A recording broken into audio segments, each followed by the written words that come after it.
On the fourth morning, Emily Rousseau went downstairs at 6:30 and found the front door standing open, not unlocked, open.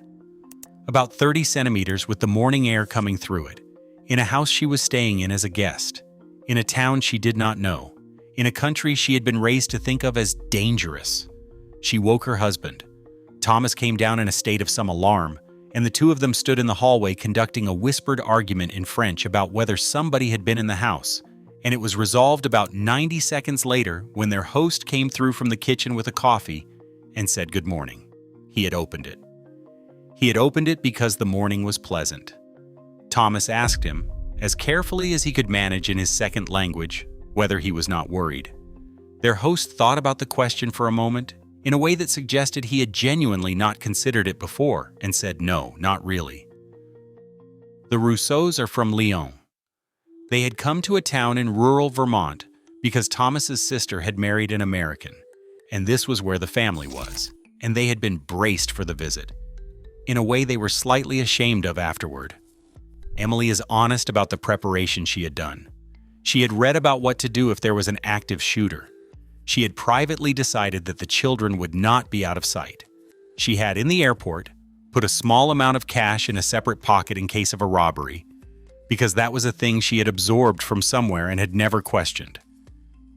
They spent 11 days there, and the doors were never locked, not at night, not when the house was empty. On the 6th day, the whole family went out for 6 hours, and Emily watched her sister-in-law close the front door and simply walk to the car, and had to physically stop herself from saying something. She did say something eventually, on day 8, because she could not carry it any longer. Her sister-in-law laughed and then, seeing that Emily was not joking, stopped laughing and explained. She said that in that town, people do not, generally. She said her neighbors have a key to her house, and she has one to theirs. And neither key has ever been used because neither door is ever locked. She said that if somebody wanted to get in, they would get in, and that living as though the world was coming for you was its own kind of prison. Emily said she found that answer beautiful and completely insane in roughly equal measure, and that she has not fully resolved which it is. Something happened on day 7 that Emily says demolished her position more effectively than any argument. Their car, a hire car, had a problem with the boot catch, and Thomas had left it not properly closed overnight with 2 suitcases and a camera bag in it, on a driveway, in the open, visible from the road. He realized at about 8 in the morning and went out fully expecting to find it emptied. Everything was there. And sitting on top of the camera bag was a folded piece of paper, weighted down with a stone, on which somebody had written that the boot was not shut properly and that they had pushed it down as far as it would go, but it kept popping, and had signed it with a first name and the number of a house. A stranger had walked past a car with an open boot and valuables in it at some point in the night, and had stopped and had tried to fix it, and had left a note explaining what they had done so that the owner would not be alarmed.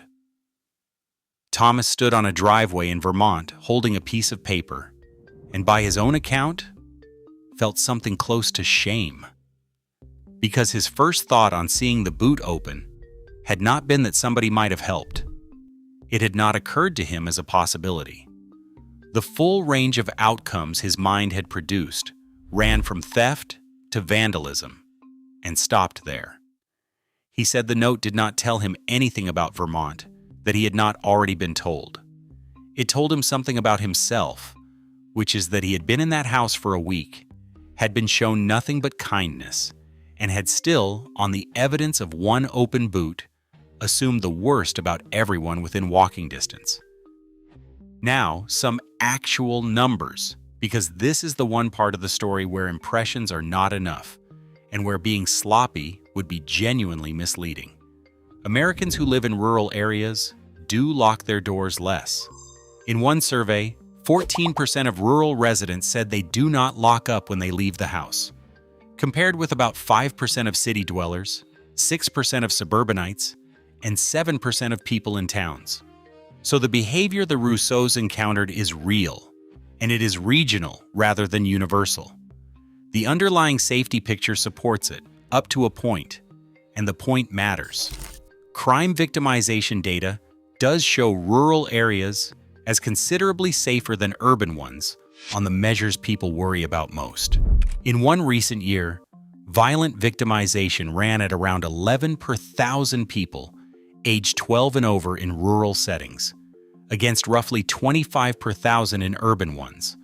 Property crime showed a wider gap, in the region of 58 per 1,000 rural against 158 urban. But the caveat is real and should not be skipped. Rural America is not crime-free. Property crime, theft of equipment and machinery, and offenses connected to drugs and domestic violence are serious problems in rural communities. And isolation and thin policing can make some rural properties attractive targets, rather than protected ones. Analysts who work on this consistently point out that the rural advantage is smaller than the romantic version suggests, and that some rural areas have violence rates that would surprise people. So the honest summary is that the unlocked door is not naive, and it is not risk-free either. It sits somewhere in between, and what makes it interesting is not the arithmetic. What makes it interesting is that Emily could not stop checking. That is the actual story, and it took her until about day 9 to notice it. She had begun, without any conscious decision, to check the door at night, not lock it. She could not bring herself to lock a door in someone else's house against their obvious wishes, but she would come downstairs sometimes twice and look at it, and touch the handle and go back up. Thomas caught her doing it on the 9th night and asked her what she was afraid of. And Emily, who had been rehearsing the answer without knowing it, said that she was not afraid of anything specific, and that this was the problem. She had grown up in a city. She had locked doors her entire adult life, twice over, deadbolt and latch, without a single thought. It had never once presented itself as a decision. It was simply what a door was for. And 11 days in Vermont had made it visible. And once it was visible, she could not stop looking at it. And what she saw when she looked was that she had spent 39 years performing a small ritual of defense against a threat she had never actually encountered. She was not burgled in Lyon. Nobody she knows well has been. The lock was not a response to an event. It was a background assumption about other people that she had inherited and had never inspected. That is a very different thing from being unsafe. Thomas put it more bluntly, in the car on the way to the airport. He said the difference is not that their town is safe and ours is dangerous. He said the difference is that they assume the person walking past the house is a neighbor, and we assume he is a stranger, and both of us are usually right, and only one of us is enjoying it. Their children, who were 9 and 12, had a completely different experience of those 11 days, and Emily says watching them was the strangest part of the whole trip. They were allowed out. That was the thing. On the 3rd day, the 12-year-old went with 2 American cousins to a shop about 600 meters away, on foot, without an adult, and came back 40 minutes later, entirely unremarkably. Emily said she spent those 40 minutes on a porch, pretending to read. By the 2nd week, both children were doing it constantly, and by the end, her 9-year-old had developed a habit that she found almost unbearable to watch, which was that he had started saying hello to adults he passed, not because anyone had told him to. He had observed that this is what happens there and had copied it in the way that children absorb a place in days when adults need years. They flew home. Within about a fortnight, both children had lost it entirely in the same way and for the same reason that adults lose it, which is that a 9-year-old greeting strangers in a French city gets a reaction that teaches him quickly not to. Emily says that is the thing she is angriest about, and she is careful to note that she is not angry at France, which is her country and which she loves, and where her children are safe and well and educated at public expense in a way that she would not trade. She is angry at something harder to name. She says she watched her son be handed a way of moving through the world for 11 days, and then watched it be taken back, and that neither of those things was anybody's fault. There is a piece of this the Rousseaus have thought about a great deal since, and it complicates the story in a way they find useful. The unlocked door is not really about crime at all. It is a symptom of something else, which is that in a town of that size, the category of stranger barely exists. Their host knows the people on his road. He knows their vehicles. A car he does not recognize, parked where it should not be, is noticed within about 10 minutes by 3 separate households, and that is worth more than any lock. The open door is not an absence of security. It is what security looks like when it is made of people rather than hardware. Thomas tested this theory once, on the 10th day, in a way he now finds slightly embarrassing. He asked their host how many people lived on that road. The answer was 14 households. Then he asked him to name them. All of them.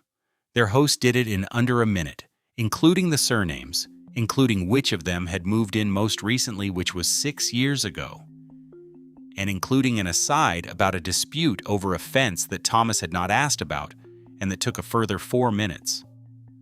Thomas then tried to do the same for his own building in Lyon, silently, standing there. There are 11 flats. He got 2 surnames and 1 first name. He said the difference was not that his host was a nosier or warmer person than he is. His host simply lived somewhere where that information arrives whether you seek it or not, and Thomas lived somewhere where acquiring it would require deliberate effort that nobody expects him to make. He said the open door was sitting on top of those 14 names, and that he had spent a week admiring the door while ignoring the foundation. Emily's point, which she makes to French friends who assume she came back with a fairy story, is that this is not available everywhere and cannot simply be adopted. You cannot decide to leave your door open in Lyon. The conditions are not there, and pretending otherwise would be stupid. What she brought back was smaller and stranger. She has not stopped locking her door. She locks it every night with both locks, as she always has. But she has started noticing that she does it. And she says that has been unexpectedly uncomfortable, in the way that noticing anything you have done automatically for 4 decades is uncomfortable. And she has made one change, which her husband finds funny, and which she defends seriously. She has met her neighbors, all of them, on both sides and across the landing, over the course of about a year, deliberately and with some effort. And she now knows their names and their jobs, and which of them has a dog. She says she did it because of the door in Vermont, and because it took her 11 days in a foreign country to work out what the open door was actually made of. It was not made of trust in general, or optimism, or naivety about the world. It was made of the fact that a man in Vermont could tell you the name of every person likely to walk past his house that morning. Emily could not have named one. She says she still cannot leave the door open, and that she does not expect to, and that this was never the point. The point is that for 39 years, she had believed the lock was protecting her from the world, and 11 days in a town she had been frightened of taught her that for most of that time, it had mostly been separating her from the people on her own landing.